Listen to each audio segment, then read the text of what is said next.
Hi! Good afternoon or good noon kasi ano dito? 1:30 p.m. Nandito sa kusina. Nagluluto lang ako ng pagkain. Yan. Pakita ko sa inyo. Ito ay, yan guys. Ayan. Charan! Yan ang niluluto ko. Yan ay basmati rice na or biryani rice. Yan. Let's say that. Yan, that way. Yan.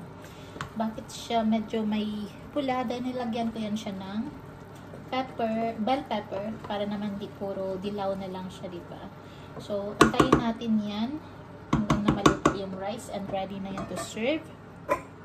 Siyempre, takpan natin. Antayin lang natin na maluto. Yung isa kong niluto ngayon is ito guys, chicken. O, diba? Partner natin yan sa rice mamaya. Chicken. Kang masarap naman. Ayan, dahan-dahan din ang pagluto ko niyan. Kaya, yun ang ating vlog for today. Sa ating cooking time. Nagmamadali ako na matapos to kasi papasok pa tayo sa trabaho. Pero, okay lang yan. Dahan-dahan lang. May naalog ko kasi kaya umaalog din yung camera natin. So, sa ngayon, yan lang muna ang ma-share natin. Thank you for watching and see you around. Ciao!